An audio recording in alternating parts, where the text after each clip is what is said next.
Good afternoon. My name is Scott Rowley, Chief Strategic Officer at T3Lab.com. Welcome to today's recap and look ahead.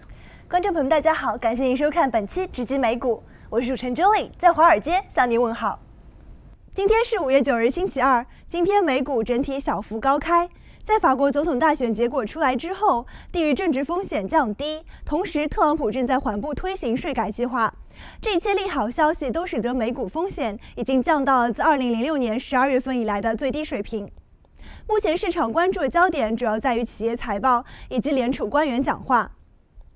今天在收盘之后，迪士尼发布企业财报，营收是好于预期的。明天 Snap 以及丰田汽车将发布财报数据。星期四，梅西百货将公布他们的公司财报。我们直击美股将为您持续关注这些公司的财报动向。联储官员今天发表讲话称，即使经济形势不如以往预期，他们依然将进行加息的这样一个举措。因此，市场普遍预测下一次加息很有可能将在6月份进行。纵观全球，今天欧洲股市整体上涨，亚洲股市涨跌交错。更多详细资讯，请关注今天的交易员访谈。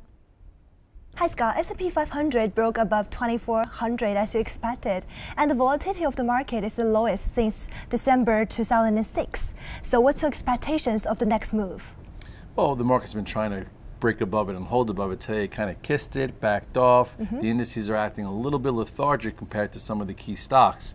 So you have this push-pull where you have to be a bit more careful because it does feel like the indices are tired and the stock selection game is getting a little bit more narrow. So you always want to be a little bit more careful.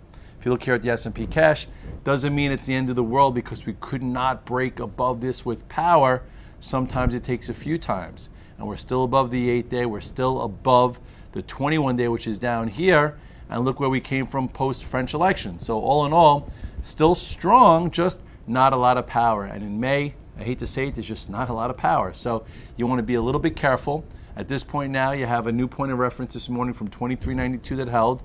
But as long as we stay above this zone, it could be choppy with a lot of different stock movement. And that's where traders are making their money, picking out the best stocks, not necessarily just concentrating on the indices.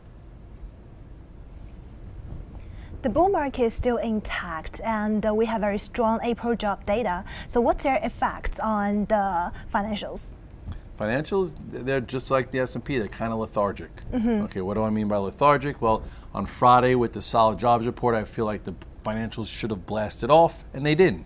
So if you have a longer-term view on them, that's okay. But if you're trading for short-term cash flow, you know what? Still can't get above the 21-day moving average in the XLF, which is a proxy for all the financials. So if you're long them, I think it's fine. Stay long them. If the XLF were to break below 23.55 to the downside, I would take a little bit more care. Then you have more of a macro support right here. So at this point, still going sideways, not very impressive, but also not falling apart. Just sometimes there's more action than at other times. Here's when the financials took off. Here the financials, took off. And now just a little bit quiet as they're trying to figure out if June there'll be a rate hike and whether the economic numbers are actually getting better for, more consistent yield. Technology has been a lead sector since the beginning of this year. What's your expectations, and would you like to share with us some of your favorite stocks on go-to list? Yes, and the go-to list is active. Since last Thursday, we talked about being long Apple post-earnings. So if you didn't take Apple long into earnings, there still was a great strategy thereafter. If you look here at Apple, let me show you why. We talked about on Thursday how you could buy Apple on the pullback, especially if it holds the 8-day moving average, which it did hold right here. Then on Friday, broke above this wedge type pattern. What's a wedge type pattern? It's a consolidation pattern before a new move. And then what did it do on Friday? Closed above all-time highs. And then you had follow through. So here, a little topping tail extended from the 8-day. So if you're an active trader, you get a little lighter just in case it wants to pull back a little bit.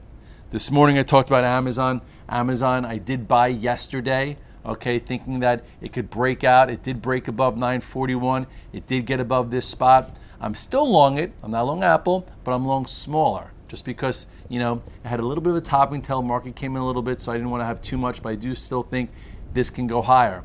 One of my favorite names that I've been going over in this call with my colleagues from China is not only Baidu, actually, which I'll get into, but Baba. Baba we've been talking about pretty much since here, okay, when it broke above this descending trend line, that it has a home above the all-time high above 120. This was last quarter's results, and this, remember, above the 821 day, you try and be long.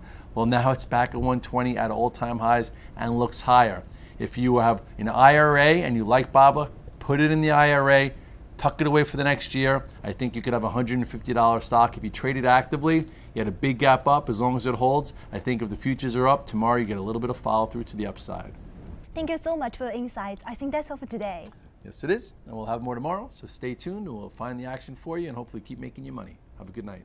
好了，以上就是本期节目的所有内容了，感谢您的收看，祝您交易顺利，我们下期节目再见。